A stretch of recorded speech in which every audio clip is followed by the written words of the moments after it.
వాగ్దానం చేసిన వాడు ఎలాంటి వాడు అనే సంగతి ఒక 2-3 విషయాలు మనం చూసుకొని ఈ యొక్క కూడికని ముగించడానికి మనము ప్రయత్నం అనేది చేస్తాం. సో వాగ్దానం చేసిన వాడు ఎలాంటి వాడు? హీబ్రూస్ 10:23 తొందరగా చదవండి. హీబ్రూస్ 10:23 తీసిన వాళ్ళు తొందరగా చదవచ్చు. వాగ్దానము చేసిన వాడు ఎలాంటి వాడు? వాగ్దానము చేసిన వాడు నమ్మదగిన వాడు కనుక మన నిరీక్షణ విషయమై మనం ఒప్పుకున్న దాని నిశ్చయముగా వాగ్దానము చేసిన వాడు నమ్మదగిన వాడు. He that who has promised me. ఈ వాగ్దానాలు ఏ దేవుడైతే నాకు ఇచ్చినాడో ఆ దేవుడు ఎలాంటి వాడు అంటే ఆయన నమ్మదగిన వాడు. 11:11 హీబ్రూస్ 11:11 హెబ్రీలకు రాసిన పత్రిక 11వ అధ్యాయము 11వ వచనం.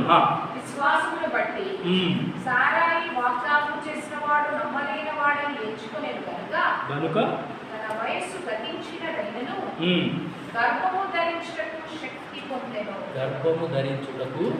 శక్తి పొందెను. సో విశ్వాసమును బట్టి వాగ్దానం చేసిన వాడు ఎలాంటి వాడు అంటే నమ్మదగిన వాడు. నమ్మతగని వాడు కాదు. ఆయన చేస్తాడో చేయడో డౌటే, అది జరుగుతుందో డౌటే అని లేదు. వాగ్దానం చేసిన వాడు నమ్మదగిన వాడు. దేవుడు వాగ్దానం చేసినాడు, నీకు కుమారుడిని ఇస్తా, ఆ కుమారుడు నువ్వు ఇస్సాకని పేరు పెడతావు, నువ్వు గర్భం ధరిస్తావు అని దేవుడు శారాకు వాగ్దానం చేసే. అఫ్కోర్స్ స్టార్టింగ్లో ఆమె నవ్విందంట, వెటకారంగా నవ్వింది. కానీ తర్వాత వాగ్దానం చేసిన వాడు నమ్మదగిన వాడు. దేవుడు ఆమె గర్భం తీర్చినాడు, ఆమెకు వామిటింగ్స్ అయినాయి. అప్పుడు ఆమెకు అర్థమైపోయింది, yes he who has promised is faithful అని ఆమెకు అర్థమయ్యేసరికి అప్పటి నుండి ఆమె ఏం చేస్తుంది అంటే చాలా జాగ్రత్తగా ఆమె ఉన్నది. ద్వితీయోపదేశకాండము 7:9 ద్వితీయోపదేశకాండము 7వ అధ్యాయము 9వ వచనం. ద్వితీయోపదేశకాండము 7వ అధ్యాయము 9వ వచనం.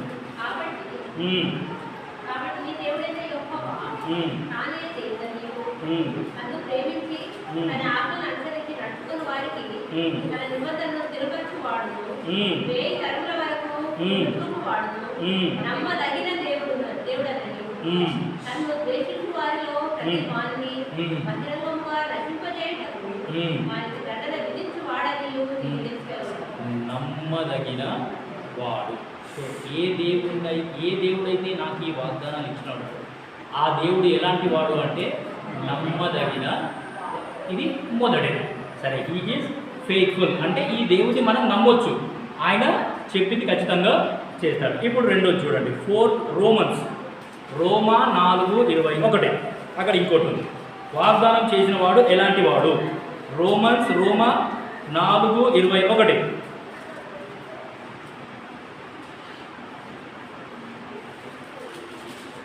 రోమీలకు రాసిన పత్రిక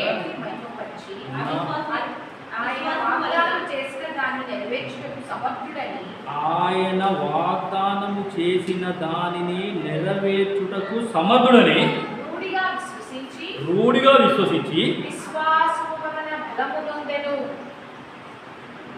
సో వాగ్దానం చేసిన వాడు ఎలాంటి వాడు అంటే ఏబుల్ గాడ్,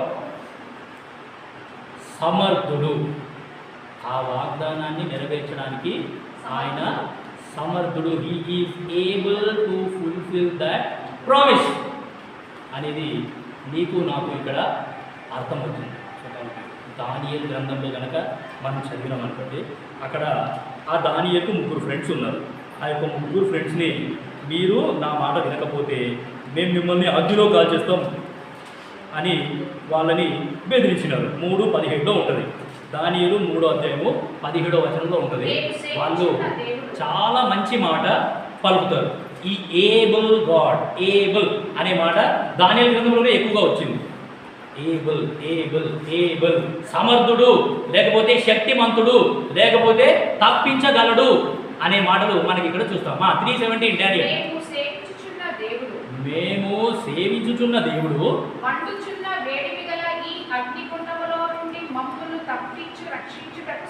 సమర్థుడు. అది దేవుడు వాగ్దానం చేసిన వాడు ఎలాంటి వాడు అంటే సమర్థుడు, able god. This god is able to deliver us, this god is able to redeem us. ఈ దేవుడు మమ్మల్ని కాపాడడానికి, ఈ దేవుడు మమ్మల్ని రక్షించడానికి సమర్థుడు. ఒకవేళ ఆ దేవుడు రక్షింపకపోయినా సరే నీ మాట మాత్రం మేము వినబోయా, మాకు ఈ దేవుడే కావాలి. ఆయన రక్షించినా ఆయన మా దేవుడే, రక్షించకపోయినా ఆయన మా దేవుడే. ఈ దేవుడిని మేము వదలం. అర్థమవుతుందా దేవుని వాక్యం? సో కాబట్టి the one who gave us these promises, he is an able God. First thing we have seen that he is a faithful God. Secondly, he is able God. నాకు పెళ్ళైనప్పుడు అంటే నాకు పెళ్ళి అయ్యేటప్పటికి నా దగ్గర ఏం లేదు, ఇప్పటికి కూడా నా దగ్గర ఏమీ లేదు. సో ఒక చిన్న కంపెనీలో నేను ట్రైనీగా జాయిన్ అయ్యాను. 4,000 జీతం ఇచ్చారు వాళ్ళు. దాని జీతం అందరూ స్టైఫండ్ అంటారు, మంత్లీ 4,000. ఇప్పుడు 4,000 జీతం ఉంది అంటే ఏ పిల్లైనా పెళ్లి చేసుకుంటారు ఏమా కదా? కానీ ఒక బిల్లు ఒప్పుకున్నది, ఒక బిల్లు ఒప్పుకున్నది. ఏం కాదు, మంచి బిలీవర్ అయితే, ఆయన రక్షణ పొందినవాడైతే చాలు, మేము ప్రార్థన చేసుకుంటాము, దేవుడు కార్యం చేస్తాడు. మాకు hour God is able God, సమర్థుడు. సో కాబట్టి నేను చేసుకుంటాను అని ఆ పిల్లకి దేవుడు సమాధానం ఇచ్చాడు. సరే ప్రభువా, మరి నువ్వు నాకు పెళ్లి చేసుకోమంటున్నావు, పెళ్లి చేసుకోమని నువ్వు సమాధానం ఇచ్చినావు, మరి నా దగ్గరనేమో ఏమీ లేదు, నేనేం చేయాలి ఇప్పుడు? నాకు ఒక వాగ్దానం, నువ్వు నాకేం చెయ్యు, నాకు ఒక వాగ్దానం ఇవ్వు.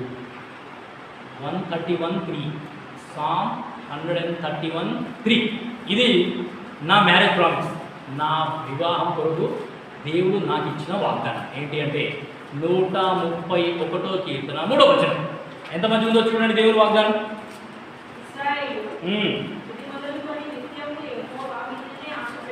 అది కదా, ఇది మొదలుకొని అంటే పెళ్ళైనప్పటి నుండి, మ్యారేజ్ అయినప్పటి నుండి నువ్వేం చేయాలంట? యెహోవా యొద్దనే నీ యొక్క ఆశలు కోరికలు అన్నీ కూడా యెహోవా యొద్దనే ఉంచు, ఆయననే నీ ఆశలు కోరికలు అన్నీ తీర్చేస్తాడు. సరే ఇట్లనే చిన్న చిన్న ఉద్యోగాలు చేసుకుంటూ ఉన్నాను. మధ్యలో కరోనా వైరస్ వైరస్ వచ్చింది.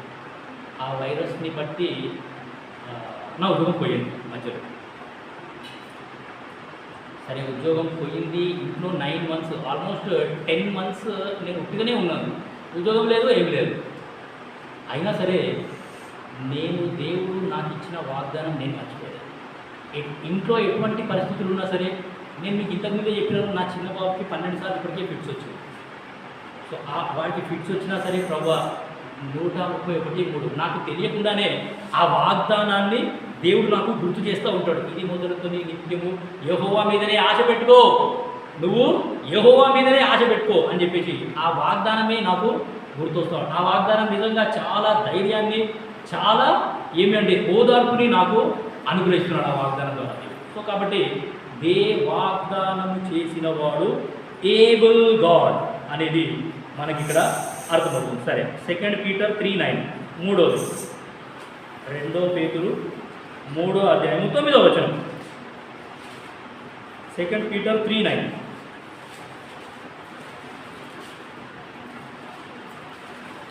కొందరు ఆలస్యమని ఎంచుకొనున్నట్లు ప్రభువు తన వాగ్దానమును గూర్చి ఆలస్యం చేయువాడు కాడు గాని ఎవడునూ నశింపవలెనని ఇచ్చయింపక అందరూ మారు మనసు పొందవలెనని కోరుచు మీ ఎడల దీర్ఘశాంతము గలవాడై ఉన్నాడు. సో వాగ్దానం చేసిన వాడు ఆలస్యం చేయట్లేదు. He is not slow to fulfil. ఆ యొక్క దేవుడు ఆలస్యం అనేది చేయట్లేదు. అసలు నిజం చెప్పాలంటే దేవుడు వాగ్దానం చేసిన తర్వాత ఆ వాగ్దానం ఆలస్యం అవుతుంది అని అంటే మనకే ఇంకా చాలా మంచిది. ఏమో దేవుడు అబ్రహాంకి దేవుడు కుమారుని ఇస్తాను ఎప్పుడు వాగ్దానం చేసినాడు? ఆయన 75 సంవత్సరాలు ఉన్నప్పుడు. ఆ కుమారుని ఎప్పుడు ఇచ్చినాడు? 100 ఏళ్లకు ఇచ్చినాడు. ఎన్ని సంవత్సరాలు వెయిట్ చేసినాడు? అంటే 75 ఇయర్స్ ఉన్న వ్యక్తి నోవా కాలంలోనే దేవుడు చెప్పినాడు మనిషి యొక్క లైఫ్ స్పాన్ 120 ఇయర్సే కదా. మనిషి యొక్క జీవితకాలం ఎంతకంటే నోవా కాలంలో 120 సంవత్సరాలే. 120 కంటే ఎక్కువ ఎవరు బ్రతకరు అని ఆ కాలంలోనే దేవుడు చెప్పినాడు. మరి ఇంత ఆలస్యం చేసినా సరే అబ్రహాం మాత్రం ఎంత ఆలస్యం అయితే నేను ఇంకా బ్రతికే ఉంటా, నాకేం కాదు, వాగ్దానం చేసిన వాడు నమ్మదగిన వాడు, ఆ వాగ్దానం నెరవేర్చేంత వరకు ఈ దేవుడు నన్ను బ్రతికే ఉంచుతాడు. అర్థమవుతుందమ్మా దేవుని వరకు అబ్రహాం ఏం చేసినాడు? నమ్మినాడు. సో వాగ్దానం డిలే అవుతుంది అంటే మనము ఇంకా ఆత్మీయంగా బలంగా ఉంటాం. మన లోపల ఏమి అంటే ఇంకా నిరీక్షణ ఇంకా ఎక్కువ అవుతూ ఉంటుంది. నేను ఇంకా బ్రతుకుతాను, ఇంకా కొన్ని ఏళ్ళు దేవుడు నన్ను బ్రతికిస్తాడు, ఇంకా వాగ్దానం నెరవేరలేదు. ఆయన ఏ వాగ్దానం అయితే నాకు ఇచ్చినాడో ఆ వాగ్దానం ఇంకా ఆ వాగ్దానం నెరవేరేంత వరకు ఈ దేవుడు నన్ను బ్రతికే ఉంచుతాడు. ఎంత అద్భుతం అండి. సో కాబట్టి వాగ్దానం గురించి దేవుడు ఆలస్యం చేసేవాడు కాదు అనే సంగతి మనకు ఇక్కడ అర్థమవుతా ఉన్నది. సో ఒకటి చూసినాము ఫెయిత్ఫుల్ గాడ్, నమ్మదగిన వాడు. రెండోది చూసినాము ఏబుల్ గాడ్, సమర్థుడు. మూడోది చూసినాము ఆలస్యం చేయువాడు కాడు. యెహోషువ 21:44-45 వచనం చూడండి. యెహోషువ 21 అధ్యాయము 44-45 వచనాలు. యెహోషువ 21 అధ్యాయము 44-45 వచనాలు.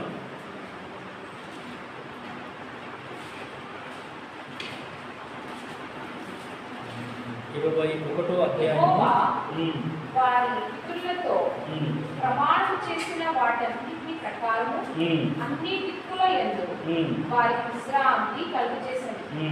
యెహోవా వారి శత్రువులందరినీ వారి చేతికి అప్పగించి ఉండెను కనుక వారిలో ఒకడును ఇశ్రాయేలీయుల ఎదుట నిలువలేకపోయాను. యెహోవా ఇశ్రాయేలీయులకు సెలవించిన మాటలన్నిటిలో ఏదియో తప్పి ఉండలేదు, అంతయు నెరవేరినదంట. So the god who gave me promises, లేకపోతే the god who promise He is able to fulfill. He is going to fulfill that promise. వాగ్దానాలు నెరవేర్చేవాడు, వాగ్దానం చేసినవాడు నెరవేర్చేవాడు అనే సంగతి మనకు ఇక్కడ అర్థమవుతుంది. సో కాబట్టి మనం ఏం చూస్తున్నాము అంటే వాగ్దానం చేసిన వాడు ఎవరు అనే సంగతి మనము చూస్తున్నాం. సరే, ఇప్పుడు నేను ఇందాక వచ్చేటప్పుడే మా సంగారెడ్డిలో కూడా ఏం చేస్తున్నానంటే ఇప్పుడు ఎలక్షన్స్ ఉన్నాయి 11వ తారీఖున. ఏం ఎలక్షన్స్? Municipal elections. వాళ్ళంతా ప్రచారం చేస్తున్నారు. వాళ్ళు కూడా వాగ్దానాలు చేస్తారన్నమాట. ఇప్పుడు అందరికీ మేము మీకు ఇట్లా చేస్తాం, మేము మా గుర్తుకే గుద్దండి, మేము మీకు ఇట్లా చేస్తాం, మీకు మేలు చేస్తాం, చూడండి, మీరు ఒకసారి అవకాశం ఇచ్చి చూడండి, మేము మీకు మేలు చేస్తాం. వాళ్ళు కూడా వాగ్దానాలు చేస్తారు. సరే, వాళ్ళు నమ్మదగిన వారా whether they are able or not అది మనకు తెలియదు. కానీ ఈ దేవుడు మాత్రం ఏదైతే వాగ్దానం చేసినాడో ఆ వాగ్దానం చేసిన దాన్ని నెరవేర్చుతాడు, ఖచ్చితంగా నెరవేర్చే దేవుడు అని మనం చూస్తున్నాం. ఆ ప్రీవియస్ ఎక్స్పీరియన్స్ అయినా సరే ఆ వాగ్దానాలు నెరవేర్చే దేవుడు ప్రస్తుతం ఆ యొక్క వాగ్దానాలు నెరవేరుస్తున్నాడు, ఇక ముందుకు కూడా వాగ్దానాలు ఖచ్చితంగా నెరవేరుస్తాడు అనే సంగతి మనం ఇక్కడ చూస్తున్నాం. సో కాబట్టి నాకు 2 బాబులు ఉన్నారు. మా యొక్క పిల్లలకి ఇద్దరికి నేనేం చేశానంటే ఎవరి బైబిల్ వాళ్ళకి, ఎవరి పాఠల పుస్తకం వాళ్ళకి ఇచ్చేసినాను, సండే స్కూల్ సాంగ్ బుక్. ఆ బైబిల్ వెనకాల మొత్తం లాస్ట్ పేజ్ ఉంటుంది కదా, ఈ లాస్ట్ పేజ్ ఇట్లా ప్లెయిన్గా ఉంది. వినండి నాన్న, మా పెద్దోడు ఎప్పుడు పుట్టినాడో అప్పుడు ఆ డేట్ రాసినాను, ఆ సంవత్సరం వారి వాగ్దానం రాసినాను. అప్పటి నుండి ఇప్పటి వరకు మా పెద్దోడు 11 ఇయర్స్, 11 ఇయర్ ఈ పక్కన రాసినాను, దాని పక్కన వాగ్దానం, ఇయర్ వాగ్దానం మొత్తం మా పెద్దోని బైబిల్ వెనకాల చూస్తే ఆ 11 వాగ్దానాలు ఉన్నాయి. ఏమో మా చిన్న బాబుకి 5 ఇయర్స్. సో వాని బైబిల్ వెనకాల కూడా ఆ 6 వాగ్దానాలు, ఇయర్ రాసినాను అండ్ వాగ్దానం రాసినాను, ఇయర్ రాసినాను, వాగ్దానం రాసినాను. ఎందుకు నేను అడగను? వాగ్దానం చేసిన వాడు ఎవరు? నమ్మదగిన వాడు అండ్ ఖచ్చితంగా నెరవేర్స్తాడు. సరే, ఇప్పుడు మా నాయనకి అడిగాను అనుకోండి. మా నాయన కూడా సండే స్కూల్ టీచర్, నేను మీకు చాలాసార్లు చెప్పాను, మా డాడీ అట్లా చేసినాడా మరి నా విషయంలో? చేయలేదు. నా అంతలో నేను వెతుక్కున్నా. నా పాత బైబుల్స్ అన్నీ, మా నాయన పాత బైబుల్స్, మా అమ్మ నాయన యొక్క పాత సాంగ్ బుక్స్, అవన్నీ వెతికితే ఎప్పుడో 2000 సంవత్సరం నుండి నా వాగ్దానాలు దొరికినాయి. మరి నేను పుట్టింది ఎప్పుడో 1980s. అప్పటి నుండి వాగ్దానాలు తెలీదు. అప్పుడు వాళ్ళకు కూడా రక్షణ లేదు, అప్పుడు వాళ్ళు కూడా తెలుసుకోలేదు. ఆ వాగ్దానం యొక్క విలువ వాళ్ళకి తెలియదు. అందుకే వాళ్ళు రాసి పెట్టలేదు, వాళ్ళు భద్రం చేయలేదు. కానీ నేనేం చేస్తున్నాను ఇప్పుడు? అన్నీ రాసి పెడుతున్నాను. వాళ్ళ బైబిల్ వెనకాలనే రాసినాను, వాళ్ళ సాంగ్ బుక్ వెనకాల అన్నీ రాసి పెట్టినాను. నా మిస్సెస్కు కూడా చెప్పినాను, ఇక రాసి పెడుతున్నా, ఇది అలవాటు చేయి పిల్లలకి, వాళ్ళు రాయాలి. నెక్స్ట్ ఇయర్ వాడు వాగ్దానం తీసుకోగానే ఆ వాగ్దానం వారందరూ వాడు రాసుకోవాలి. అదొక లిస్ట్ ఉండాలి వానికి. ఎందుకు అనంటే వాగ్దానాలన్నీ కూడా నెరవేరుతాయి. ఖచ్చితంగా ఒక దినాన ఈ దేవుడు వాగ్దానాలని నెరవేరుస్తాడు. ఎవరైనా ఫీలింగ్స్ చేస్తున్నారా? ఎవరు చేయట్లేదు, చాలా రేరు. సో కాబట్టి విలువ తెలుసుకున్న వ్యక్తి ఏం చేస్తాడు అని అంటే చాలా జాగ్రత్తగా, చాలా కేర్ఫుల్గా ఇవన్నీ భద్రం చేసుకొని ఉంటాడన్నమాట. సో కాబట్టి వాగ్దానం చేసిన వాడు ఎలాంటి వాడు అనంటే ఆ యొక్క వాగ్దానాన్ని ఖచ్చితంగా నెరవేరుస్తాడు అనే సంగతి మనం ఇక్కడ చూసినాం. సంఖ్యాకాండము 23:19 చూడండి. ఈ యొక్క వచనం చదివి మనం ఆరాధనలో ప్రవేశిస్తాం. 23:19 సంఖ్యాకాండము 23వ అధ్యాయము 19వ వచనం నుండి చదవండి. దేవుడు అబద్ధమాడుటకు ఆయన మానవుడు కాడు, పశ్చాత్తాపపడుటకు ఆయన ధర్మాత్ముడు కాడు. ఆయన చెప్పి చేయకుండునా ఆయన మాట ఇచ్చి స్థాపింపకుండునా ఇదిగో దీవించమని నాకు సెలవాయను, ఆయన దీవించను, నేను దాన్ని మార్చలేను. ఆయన యాకోబులో ఏ దోషమును కనుగొనలేదు, ఇశ్రాయేలులో ఏ వంకరతనమును చూడలేదు. అతని దేవుడైన యెహోవా అతనికి తోడైనాడు. దేవుడు మాట ఇచ్చినవాడు స్థిరపరుస్తాడు అనే సంగతి అక్కడ ఉంది. సో వాగ్దానం చేసినవాడు ఎలాంటి వాడు అంటే స్థిరపరిచేవాడు. నిజం చెప్పాలంటే నా ఉద్యోగం ఏమి వినరా, నా ఉద్యోగం ఏమి స్థిరమైన ఉద్యోగం కానే కాదు. వాళ్ళు ఎప్పుడు తీసేస్తారో ఎప్పుడు ఉంచుతారో ఎవరు తెలియదు. ప్రైవేట్ కంపెనీలలో పనిచేసుకుంటున్నారు. ప్యూర్లీ అంటే ఇప్పుడు వాళ్ళు ఎట్లా నన్ను ఉంచుకుంటారు అని అంటే నా బిహేవియర్ని బట్టి. నా బిహేవియర్ వాళ్ళకి నచ్చితే వాళ్ళు ఉంచుకుంటారు, నా బిహేవియర్ నచ్చకపోతే అవుట్. ఒకవేళ ఉన్న పరంగా సడన్గా ఈ నన్ను ఉద్యోగం తీసేసినది అనుకోండి, అప్పుడు మళ్ళీ నాకు దేవుడు అదే వాగ్దానం గుర్తు చేస్తాడు. 131:3 కీర్తన 131:3 ఇశ్రాయేలు ఇది మొదలుకొని నిత్యము యెహోవా మీదనే ఆశ పెట్టుకో. సో కాబట్టి ఆ వాగ్దానం నిజంగా చాలా చాలా పర్యాయములు నన్ను ధైర్యపరిచింది. చాలా ప్రమాదాల నుండి ఆ యొక్క వాగ్దానం నన్ను కాపాడింది. కాబట్టి స్థిరపరిచే దేవుడు. నాకు జీవితంలో స్థిరత లేకున్నా సరే ఈ యొక్క దేవుడు ఏం చేస్తాడు అంటే ఆయన వాగ్దానం చేశాడు కాబట్టి ఆ వాగ్దానాన్ని మనం నమ్ముట ద్వారా మనల్ని స్థిరపరుస్తాడు అనే సంగతి మనకి అర్థమవుతుంది. 5 విషయాలు మనం చూసినాం. 1, వాగ్దానం చేసిన వాడు నమ్మదగిన వాడు.